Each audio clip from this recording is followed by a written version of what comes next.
एक छोटे से गांव में गोलू और पिंकी रहते थे। गोलू को पतंग उड़ाना बहुत पसंद था, लेकिन उसके पास एक पुरानी फटी हुई पतंग थी। एक दिन गांव के मेले में बुजुर्ग बाबा आए और बोले, जिसे सच्चे दिल से पतंग उड़ाना आता है, वो इस जादुई पतंग का मालिक बन सकता है। गोलू ने पतंग देखी, चमचमाती, रंग बिरंगी, और उसमें एक छोटी सी घंटी लटक रही थी। बाबा बोले, अगर तुम इसका अच्छे से ध्यान रखो और किसी की मदद करो, तो ये पतंग तुम्हारी दोस्त बन जाएगी। लेकिन अगर तुम इसका गलत इस्तेमाल करोगे, तो ये उड़कर चली जाएगी। गोलू ने पतंग ले ली और खुशी खुशी घर लौट आया। दूसरे दिन वो मैदान में गया और पतंग उड़ाई।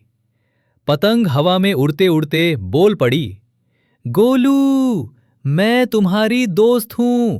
तुम नेक बनो तो मैं हमेशा तुम्हारे साथ रहूंगी। गोलू डर गया, फिर खुश भी हुआ। कुछ दिन बाद गांव में तूफान आया। पिंकी जंगल में खो गई। सब लोग घबरा गए।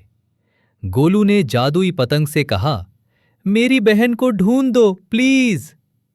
पतंग हवा में उड़ गई और थोड़ी देर में एक पेड़ की शाखा के पास मंडराने लगी। गोलू भागा और देखा कि पिंकी वहीं रो रही थी। वो बहुत खुश हुआ। गोलू ने पिंकी को घर पहुंचाया। अब गांव के लोग भी पतंग को गांव की रक्षक कहने लगे। लेकिन कुछ दिन बाद गोलू का एक दोस्त उसे उकसाने लगा, चल इस पतंग से पैसे मांगते हैं, इसे बाजार में बेच देते हैं। गोलू ने पतंग से कहा, चलो बाजार चलते हैं। पतंग नाराज हो गई। उसकी रोशनी बुझने लगी और वो बोली, तुमने अपना वादा तोड़ा है गोलू, अलविदा।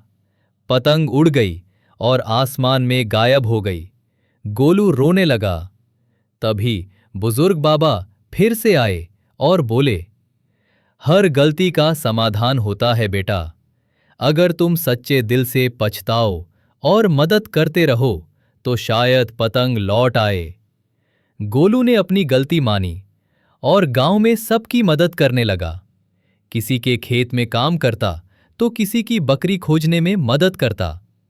फिर एक दिन सुबह सुबह उसकी पुरानी पतंग अपने आप रंगीन हो गई। वही जादुई पतंग लौट आई थी।